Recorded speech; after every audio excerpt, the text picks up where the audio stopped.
Dans l'invité de ce jour, mesdames et messieurs, la Cour de répression des infractions économiques et du terrorisme, depuis sa création en 2018, a traité 6358 procédures. Ces chiffres viennent du procureur spécial Mario Metonou. Il les a révélés mercredi 9 octobre 2024 lors de la rentrée solennelle de la Criette à Cotonou. Et parmi ces 6358 procédures, il y a 1956 dossiers de cybercriminalité qui ont été traités. Nous voulons analyser ces chiffres ce jour avec notre invité, Distel Amoussou, puisque c'est de vous qu'il s'agit. Vous êtes consultant média, consultant en communication, analyse politique. Bonne arrivée. Bonsoir Angèle, bonsoir amis téléspectateurs. Alors, ces chiffres présentés par le procureur spécial de la Criette, vous évoquent quoi? Alors c'est donc des statistiques, Ouais. je vais y arriver, qui nous interpellent, qui interpellent notre société globalement. Je ne voudrais pas faire focus sur l'institution Criette, mais je voudrais m'appesantir sur ce que projette ce rapport-là de la Cour à travers son procureur spécial. Et dire que c'est un travail gigantesque, volumineux, qui est abattu par M. Métagnon et ses collaborateurs. Au même moment, dire qu'il est de besoin de faire une clarification conceptuelle parlant de cybercriminalité. Jusqu'à aujourd'hui, Oui. le concept n'est pas encore compris. Oui, au regard de la loi sur le numérique, lorsque quelqu'un, n'est-ce pas, partage des écrits dont il ignore même la source et qui s'avère que ces écrits-là heurtent les normes ou la dignité de quelqu'un ou de la société et qu'on l'interpelle, il est présenté devant la Criette, il est présenté devant le procureur spécial et lorsqu'il est jugé et convaincu des faits qui lui sont reprochés, eh bien, il entre dans la catégorie de cybercriminel. Au même moment, il y a des personnes qui ont pour activité d'arnaquer, d'escroquer via le numérique. Alors, est-ce que c'est un foutu, le chiffre qui nous est présenté, ou spécifiquement La n'arque pas le numérique. là, voilà. Donc, lorsque nous allons finir de faire cette clarification, nous allons retenir que la jeunesse doit désormais retenir l'attention de notre société, des gouvernants, des familles. Simplement parce que j'ai comme l'impression, et cela rejoint nos échanges de la dernière fois, que la famille est en train de démissionner. Donc pour vous, ces chiffres sont une alerte Oui. de l'ampleur de la chose. Et il faudrait vraiment en tenir compte et éviter de faire un pansement au superficiel, mais d'aller chercher les causes profondes de la résultante de ce qui apparaît aujourd'hui comme alerte. Hier, on nous a enseigné l'exode rural, où les bras valides quittaient donc les villages pour venir se chercher à Cotonou, comme enfin, dans les grandes villes, comme on le dit. Mais aujourd'hui, ce phénomène existant, il s'est ajouté une catégorie de jeunes, n'est-ce pas, qui utilisent l'intelligence pour s'adonner à de la déviance. L'arnaque, l'escroquerie via le numérique. Mais il faut être intelligent. Il faut être instruit d'une certaine manière avant de pouvoir disposer de l'habileté à utiliser, n'est-ce pas, le numérique pour arnaquer. Oui, oui. Donc cette catégorie de jeunes-là s'ajoute à ce que nous connaissions, ceux qui quittent aujourd'hui les villages lointains pour venir faire du zémidjan, faire d'autres activités et en profitent, n'est-ce pas, pour s'adonner à des crimes. Troisième chose, qu'il y a des jeunes qui décident de partir désormais. Et là, on nous parle, n'est-ce pas, de cas de noyade, des cas de ci et de cela en haute mer au cours des traversées périlleuses. À partir de ce moment, nous devons nous demander qu'est-ce qui pourrait être à la base de ces trois éléments qu'on observe. On indique souvent, pour ce qu'on lit, ça et là, le chômage. Alors, le chômage est devenu un fourre-tout. Ouais.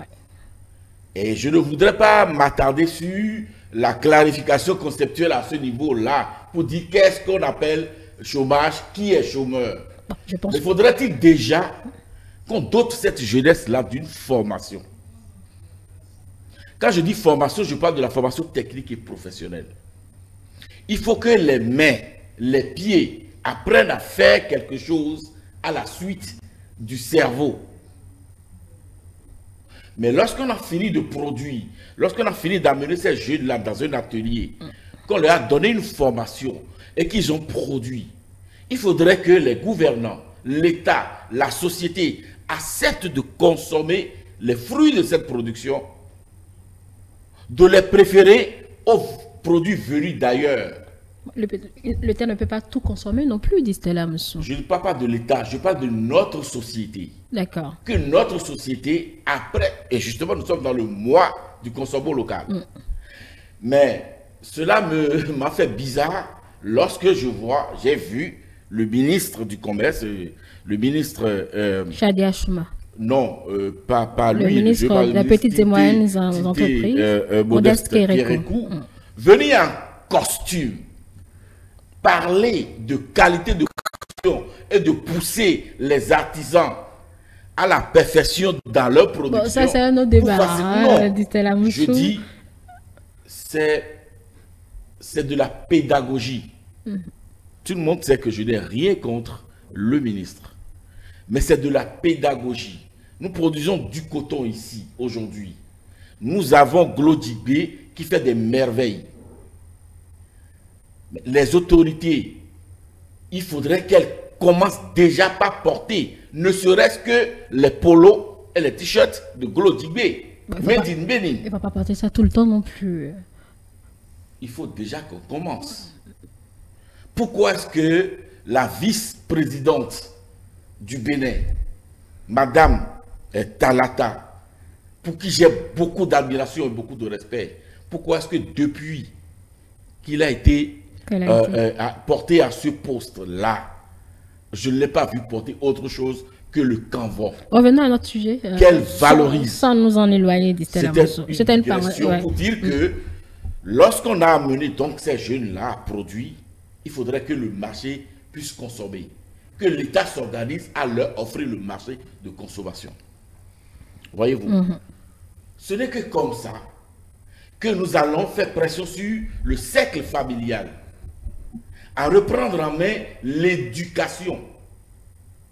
Ce n'est que comme ça que nous allons demander à l'école de reprendre en main la rigueur et inviter le patriotisme à nouveau dans nos écoles, pour que les symboles, le drapeau, la moirie, l'hymne national, dégagent en nous, propulsent en nous une certaine fierté, dignité de Béninois, mais fiers. Mais la fierté part d'où? De la qualité d'homme que nous sommes, la qualité d'homme et de femme que nous sommes. Donc pour vous, en fait, la criette ne suffit plus forcément pour décourager. Ce que produit la criette aujourd'hui, c'est la peur. Oui, la peur du gendarme est le début, n'est-ce pas, de la sagesse. Mais la norme ne devrait pas être la peur. La norme doit devenir pour nous au Bénin le reformatage du mental de l'être, du Béninois. On n'a pas besoin de dire, lorsque depuis votre enfance, on vous a inculqué les notions du respect du bien commun, lorsqu'on vous a dit que vous devez vous suffire des fruits que vous méritez, lorsqu'on vous a enseigné ça à la maison, en famille, à l'école, à travers le patriotisme et le civisme, n'est-ce pas, dans la société, à travers les IEC, que feraient les ONG, à travers les temples et les personnalités religieuses? Mais lorsque nous avons fini de formater l'homme, nous n'aurons plus besoin d'outils de gardiennage ou de surveillance. Oui, il y aura parmi nous toujours quelques cas de déviance que nous allons ajuster. Mais ces cas de déviance-là, nous devons apprendre à les récupérer après la punition. D'où la phase de la réinsertion et du reformatage. Mais ceux qui sont jugés par la criette, condamnés, il y en a qui ont fini de faire leur peine. Qu'est-ce qu'on en fait aujourd'hui? C'était le débat de la dernière fois. Donc on ne va pas revenir là-dessus. On ne va pas refaire le débat, pardon, mais on doit rester dans la même dynamique de continuer à faire des pas d'assainissement moral et mental. Mais au même moment, de fournir, n'est-ce pas, à cette jeunesse qui est la plus large, grande catégorie, n'est-ce pas, de cible, d'avoir, lorsque la déviance est commise, lorsque la punition a été donnée, de ne plus rechuter. Vous indexez la société depuis que cette traque la cybercriminalité a démarré. On a parlé de la démission des parents et tout, mais les parents ne pourront donner que l'éducation qu'ils pourront donner. Le reste, c'est aux jeunes qui reçoivent. C'est la question de comment ils reçoivent cette éducation. Est-ce que ce n'est pas plutôt beaucoup plus un problème de génération? Je ne sais pas si je peux poser les questions comme ça. Non, on ne peut pas accuser, blâmer toute une génération. C'est toujours dans cette génération-là qu'il y a des jeunes, n'est-ce pas, dont les parents sont très modestes, mais qui réussissent de grandes études, qui réussissent de grandes formations professionnelles, qui réussissent dans l'artisanat, qui sont les meilleurs plombiers, les meilleurs cuisiniers, les meilleurs charpentiers. Voyez-vous, c'est pour dire quoi? Pour dire que nous devons privilégier l'éducation par le modèle.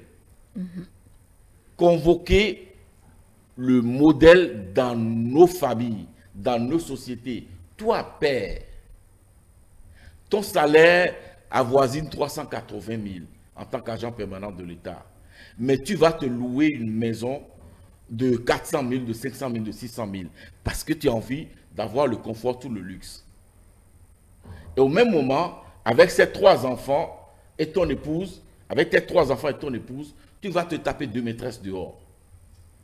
Les enfants, à 18 ans, t'observent. Ils savent regarder.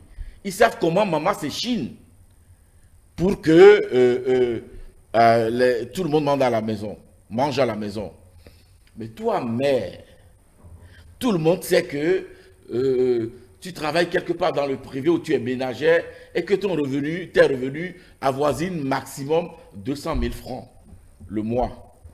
Mais c'est toi qui portes les Beyrouth, les chaînes de grande valeur que tu achètes à crédit. Des sacs, des accessoires de femmes de luxe. Mais lorsque tu fais ça et que les créanciers défilent à la maison, lorsque tu fais ça et que tu pompes papa et que malgré ça, tu n'arrives pas à solder tes dettes, qu'est-ce que tu fais? Tu commences par regarder ailleurs. Mais tes enfants, filles te regardent. Elles vont te copier. Donc, inviter dans nos familles le symbolisme du modèle. Voyez-vous? Donc, l'éducation par la pédagogie appliquée à soi-même. Ce n'est que comme ça que nous allons pouvoir récupérer à partir, n'est-ce pas, de 5-10 ans, les plus jeunes qui naissent aujourd'hui, et en fait des enfants, des citoyens dits pour demain, et basculer, n'est-ce pas, la criette au chômage. C'est parce que le mal existe La plaie est là, béante, que la criette bombe le torse aujourd'hui de faire du bon boulot en s'immisçant en gendarme, en s'immisçant en épouvantail, en faisant peur. Nous n'allons pas diriger une société avec le bâton de la peur en main. Mais s'il faut en arriver là, mais vous avez donné des exemples. Vous avez donné des absolument. Exemples, mais je dis, la norme ne doit pas être la peur.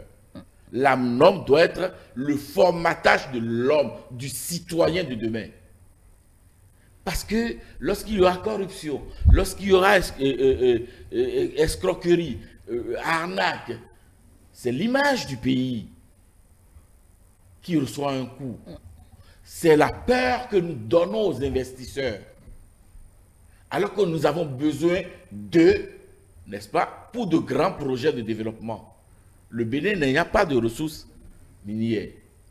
Donc c'est une vision globale qui va falloir développer, n'est-ce pas, en interactivité, en symbiose avec la famille, n'est-ce pas, la famille religieuse, n'est-ce pas, la société civile à travers les ONG, l'école et l'État en tant que chef d'orchestre de tout ceci. Mais ça peut prendre du temps. Évidemment que l'homme, pour le former et le gagner pour l'avenir, il faut avoir de la patience, il faut avoir de la méthode et il faut disposer du temps, n'est-ce pas, avant de pouvoir en recueillir les fruits. Nous ne pouvons rien faire dans la précipitation, dans ce cadre-là précisément, sinon nous allons faire du sabotage, nous allons colmater des brèches, mais le mal restera en profondeur et comme je le dis, nous allons faire le pansement de façon superficielle. Alors qu'il faut, n'est-ce pas, un ordonnancement qui va nous conduire à une évaluation profonde, n'est-ce pas, des raisons qui nous amènent là, des raisons qui amènent la jeunesse à ce niveau-là, avant de pouvoir, n'est-ce pas, administrer comment je vais l'appeler, administrer le traitement adéquat et en profondeur. Alors, nous allons conclure, dit Lamso. Dire qu'il faut continuer donc de faire des pas, dire que chaque parent doit à son niveau continuer de jouer son rôle, parce que en premier, c'est le patronyme, n'est-ce pas, qui reçoit un coup.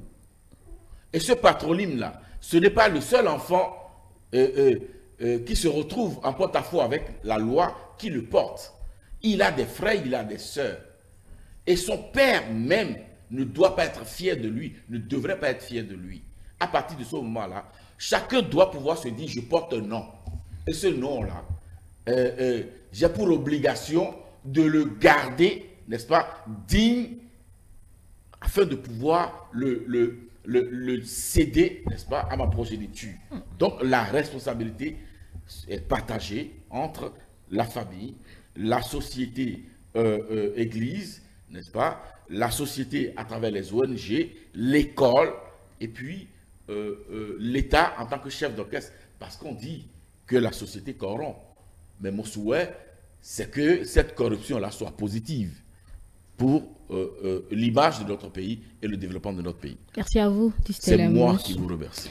Pour ceux-là qui viennent de nous prendre au vol, nous avons plutôt décrypté plus ou moins ces chiffres donnés par le procureur spécial de la Criette, Mario Mettenon, qui cette semaine a évoqué 6358 procédures traitées par la Criette en 6 ans d'existence, et parmi ces 6358 procédures, il y a près de 2000 dossiers concernant la cybercriminalité, des chiffres qui doivent nous interpeller. C'est ce sur quoi Distel Amoussou, analyste politique, a insisté en appelant la famille à jouer convenablement son rôle, ainsi que la société, l'église et tous les corps constitués, puisque la jeunesse reste bien évidemment l'avenir de toute une nation.